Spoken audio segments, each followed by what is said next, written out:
Hello everyone, welcome back to the platform of B2 e-learning. I am Neha Agrawal and I am your zoology mentor. Start करने वाले हैं आज हम animal kingdom के non chordates का last phylum that is Hemichordata.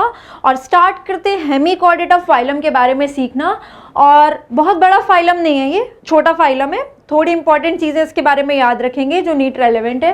And again वही process follow करेंगे, basis of classification में जो सीखा है and then specific characters and then NCERT. Okay, चलिए स्टार्ट करते हैं हेमिकॉर्डेटा के साथ। फर्स्ट ऑफ ऑल बेटा हेमिकॉर्डेटा में देखो नाम में आ रहा है हेमी मतलब सेमी, जो पूरी तरह से कंप्लीटली कॉर्डेटा नहीं है। मतलब कोई तो कैरेक्टर रहा होगा इसके पास ऐसा कि हमने इसको गलती से कॉर्डेटा समझ लिया या कॉर्डेटा जैसा बोल रहे हैं कि ये थोड़ा थोड़ा कॉर्डेटा जैसा है। फर्स्ट ऑफ ऑल बेटा this Hemichordata is the connecting link between non-chordates and chordates।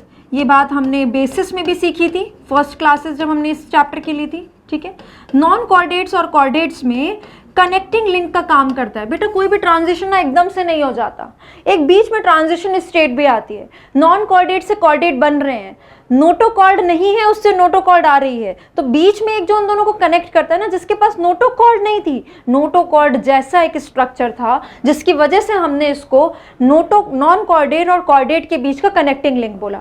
But अगर आपसे पूछा जाएगा कि ये है क्या, कॉर्डेट या नॉन कॉर्डेट, अगर ये कॉर्डेट होता तो हम इसको कॉर्डेटा में ही रख देते ना, अलग फाइलम क्यों बनाते हैं हेमिकॉर्डेटा।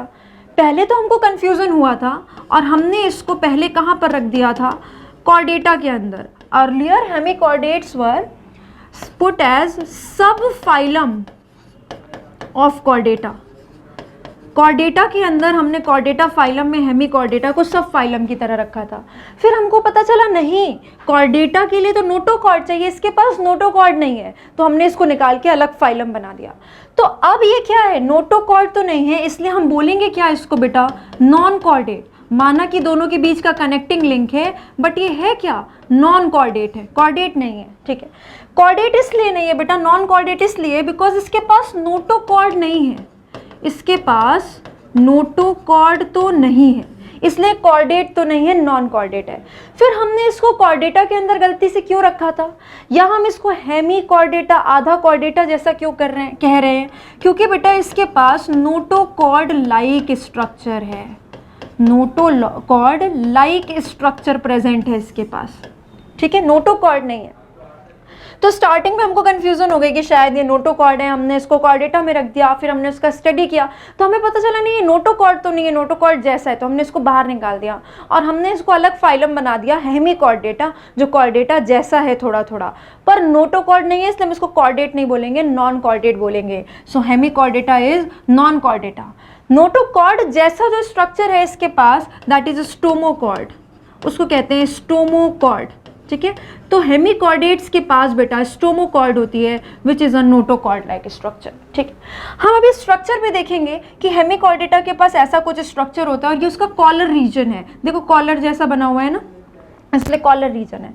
कॉलर रीजन में ही यहाँ पर प्रेजेंट होती है स्टोमोकॉर्ड। तो stomochord is present in the collar region, collar region में प्रेजेंट होती है स्टोमोकॉर्ड। ठीक है, नोटोकॉर्ड जैसी है और कॉलर रीजन में होती है। अच्छा, अपनी नोटोकॉर्ड कैसी होती है, नोटोकॉर्ड तो अपने पास जो है वो डॉर्सल है, जबकि इसके पास डॉर्सल वेंट्रल क्या ही बोले, कॉलर रीजन में है, कॉलर रीजन में है बस इसके। ठीक है, इसके अलावा नोटोकॉर्ड कैसी होती है बेटा, मीसोडर्मल होती है, मीसोडर्मल ओरिजिन की होती है, जबकि स्टोमोकॉर्ड एक्टोडर्मल ओरिजिन की है। ठीक है, एक्टोडर्मल ओरिजिन की है। उसके अलावा नोटोकॉर्ड अपनी कैसी होती है, सॉलिड होती है, जबकि स्टोमोकॉर्ड हॉलो है, स्टोमोकॉर्ड हॉलो है।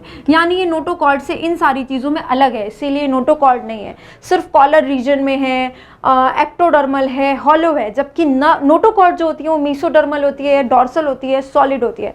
तो हमने बोला भाई तो नोटोकॉर्ड तो नहीं है, तो अलग ही कॉर्ड है और इसका नाम रखा stomochord which is a notochord like structure which is different from notochord in these aspects and that is why they are non chordates. ठीक है, ये करा हमने स्टोमोकॉर्ड के बारे में। स्टोमोकॉर्ड होता है इनके कॉलर रीजन में। और यहाँ डायग्राम से पता चल रहा है बेटा इनकी बॉडी डिविजिबल होती है 3 पार्ट्स में। इनकी बॉडी को आप डिवाइड कर सकते हैं प्रोबॉसिस, ये रहा प्रोबॉस्सिस, ऐसा स्ट्रक्चर प्रेजेंट होता है। And then next is collar, और जो बॉडी का मेन पार्ट होता है ना, मेन जो बॉडी होती है उसको ट्रंक बोला जाता है। तो इनकी बॉडी को हमने डिवाइड किया है प्रोबॉस्सिस, कॉलर एंड ट्रंक में, ठीक है। अब ये जो प्रोबॉस्सिस है ना इनका, इस प्रोबॉस्सिस में इनके पास प्रेजेंट होता है बेटा प्रोबॉस्सिस ग्लैंड। क्या प्रेजेंट होता है? Proboscis gland. And this proboscis gland is responsible for excretion. किसके लिए रिस्पॉन्सिबल है? एक्सक्रीशन के लिए।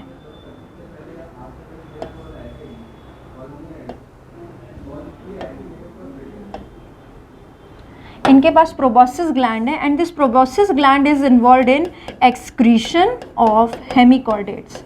एक्सक्रीशन में हेल्प करता है। तो यहाँ प्रोबॉस्सिस में ही इनके पास प्रोबॉस्सिस ग्लैंड है, प्रोबॉस्सिस में ही प्रोबॉस्सिस ग्लैंड है, और ये प्रोबॉस्सिस ग्लैंड किस में हेल्प करता है? एक्सक्रीशन में, ठीक है।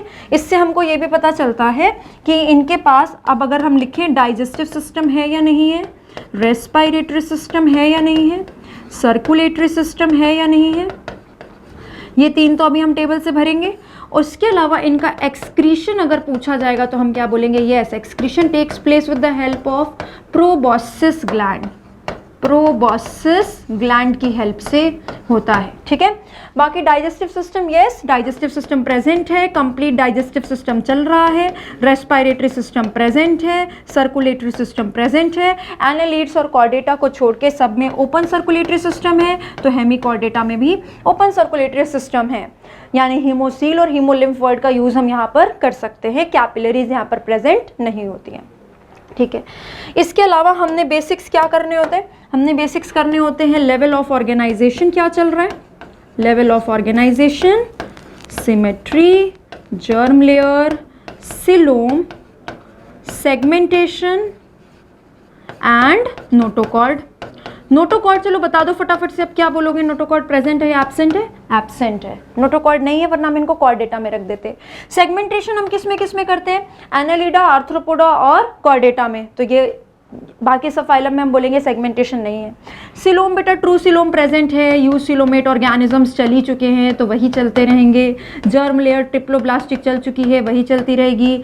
सिमेट्री जो होती है, सिमेट्री आपकी प्रेजेंट हो जाएगी बाइलेटरल। सिर्फ इकाइनोडर्मेटा में हमको रेडियल सिमेट्री एक्सेप्शन करना होता है, बाकी सब में बाइलेटरल सिमेट्री चल रही है। और level of organisation organ system का चल रहा है तो वही चलता रहेगा। ये बेसिक बातें हो गई, ये हमने टेबल से फिल किया। फटाफट से टेबल को भी देख लीजिए, उसमें भी मार्क कर लीजिए। ये रहा Hemichordata, organ system, bilateral, coelomate. Now segmentation absent, digestive system complete, circulatory system present, respiratory system present. और इनका डिस्टिंक्टिव फीचर क्या है? ये वर्म लाइक हैं, कीड़ों के जैसे दिखते हैं, जैसे हेलमिन्थ्स होते हैं, प्लेटी हेलमिन्थ, एस्के हेलमिन्थ, यानी राउंड वर्म और फ्लैट वर्म। तो वर्म लाइक स्ट्रक्चर है इनका, विथ प्रोबॉस्सिस, कॉलर एंड ट्रंक, यानी इनका बॉडी डिवाइडेड है प्रोबॉस्सिस, कॉलर और ट्रंक में, ठीक है। ये यहाँ पर टेबल में जो दिया हुआ है वो भी आपके नोट्स में ऐड हो जाना चाहिए। चलिए, यानी हमने यहाँ पर लिख दिया है body is divided into proboscis, collar and trunk, और हम यहाँ पर ऐड कर देते हैं कि बॉडी इज वर्म लाइक, ठीक है। वर्म लाइक बॉडी होती है इनकी, वर्म्स जैसे दिखते हैं। अब एनसीईआरटी में देख लेते हैं, हमारा कोई पॉइंट छूटना नहीं चाहिए। Hemichordata was earlier considered as sub phylum under the phylum chordata. पहले हमने इसको सब फाइलम की तरह रखा था, but now it is placed as a separate phylum under non chordata. अब हम इसको नॉन कॉर्डेटा में रखते हैं। Hemichordata have a rudimentary structure in the collar region called stomochord, a structure similar to notochord, a structure similar to notochord, it is not notochord, similar है। Rudimentary का मतलब होता है बेटा जो धीरे धीरे डिजेनरेट कर रहा है, सड़ रहा है, वेस्टिजियल है, टाइम के साथ खराब होते जा रहा है, इसका कोई यूज नहीं है, ठीक है। तो ये रूडिमेंट्री स्ट्रक्चर है। हर एक पॉइंट को एनसीईआरटी से ऐड कर लीजिए, रूडिमेंट्री भी लिख लीजिए यहाँ पर, रूडिमेंट्री स्ट्रक्चर है, ठीक है। So stomochord is similar to notochord, rudimentary है, कॉलर रीजन में है, और ये हमने एक्स्ट्रा सीखा एक्टोडर्मल है और हॉलो स्ट्रक्चर है, ठीक है।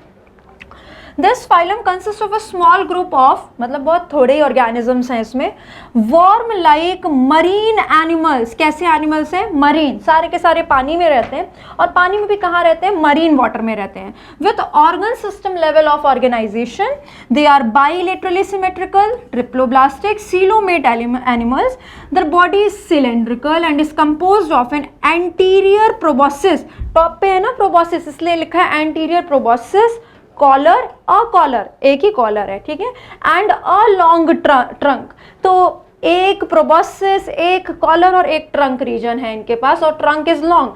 हर एक वर्ड को भी आप चाहें तो एनसीईआरटी से अपने नोट्स में ऐड कर सकते हैं। लॉन्ग ट्रंक, वैसे भी जो मेन पार्ट होता है बॉडी का that is called as trunk, तो ये लॉन्ग ही होगा, ठीक है।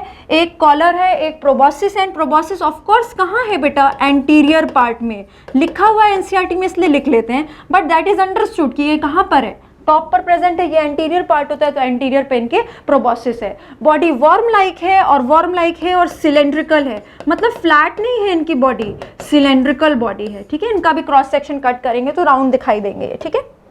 चलिए, circulatory system is of open type, respiration takes place through gills, क्योंकि पानी में रहते हैं। Excretory organ is proboscis gland, sexes are separate, fertilisation external है, डेवलपमेंट इनडायरेक्ट है। तो बस ये थोड़े पॉइंट्स और ऐड कर लीजिए रिप्रोडक्शन के, यहाँ जगह नहीं है, अपन इस पेज पे ऐड कर लेते हैं। आप अपने कॉपी में नोट्स में नीचे अगला पॉइंट बना लीजिए रिप्रोडक्शन। रिप्रोडक्शन में ज़्यादा कुछ नहीं याद करना है। ऑफ कोर्स यूनिसेक्सुअल कंडीशन तो चल ही रही है, तो यूनिसेक्सुअल एसके हेल्मिन से स्टार्ट हुई थी। यूनिसेक्सुअल कंडीशन और dioecious condition, that means sexes are separate, sexes are separate, यानी सेक्सुअल डायमॉर्फिज्म इज सीन, ठीक है। सेकेंड आता है बेटा एक्सटर्नल फर्टिलाइजेशन। फर्टिलाइजेशन की बात हो रही है, मतलब सेक्सुअल रिप्रोडक्शन होगा। सेक्सुअल रिप्रोडक्शन में एक्सटर्नल फर्टिलाइजेशन होगा, and they show indirect development. Indirect development है, इसका मतलब कि लार्वा प्रेजेंट होगा। ये रिप्रोडक्शन में आपको ऐड करना है। Sexes are separate, fertilization is external and development is indirect, and of course reproduction is sexual, ठीक है। इनका हैबिटेट भी ऐड कर लेंगे, ये रहते कहाँ हैं? पानी में रहते हैं। हैबिटेट, ये सारे के सारे पानी में रहते हैं, and they live in marine water, ठीक है, मरीन वाटर में रहते हैं, and that is why they respire through respiratory system. में इनके पास रेस्पायरेटरी ऑर्गन्स क्या है? गिल्स, क्योंकि ये पानी में रहते हैं। Now we are done with all the points given in NCERT. Cylindrical add करिए, मरीन एनिमल्स हैं ये ऐड करिए, वर्म लाइक हैं, छोटा सा ग्रुप होता है इनका, स्मॉल ग्रुप, स्टोमोकॉर्ड प्रेजेंट है। नॉन कॉर्डेटा में आएंगे, कॉलर रीजन में स्टोमोकॉर्ड होती है, जो कि एक रूडिमेंट्री स्ट्रक्चर है, ठीक है। उसके अलावा ओपन सर्कुलेशन है, एक्सटर्नल फर्टिलाइजेशन है, गिल्स से रेस्पायर करते हैं, ऑफ कोर्स क्योंकि पानी में रहते हैं, ठीक है। So this is all about the phylum hemichordata. So now here we are done with the non chordata. हमने सारे नॉन कॉर्डेटा के फाइलम कर लिए हैं। नेक्स्ट लेक्चर में हम कॉर्डेटा स्टार्ट करेंगे, और कॉर्डेटा थोड़ा बड़ा फाइलम है, जिसमें आपको उसके अंदर डिवीजन, सब फाइलम्स, क्लासेस पढ़नी होती हैं, ठीक है। तो अच्छे से यहाँ तक पहले साथ के साथ लर्न कर लीजिए, एनसीईआरटी को पढ़ लीजिए, सारे पॉइंट्स अच्छे से कॉपी में लिख लीजिए, ताकि हम कॉर्डेटा जब पढ़ें तो आपको सिर्फ कॉर्डेटा पे फोकस करना हो, ठीक है। आई होप आपको टॉपिक क्लियर है। कोई डाउट हो तो आप मुझे बता सकते हैं। Thank you so much.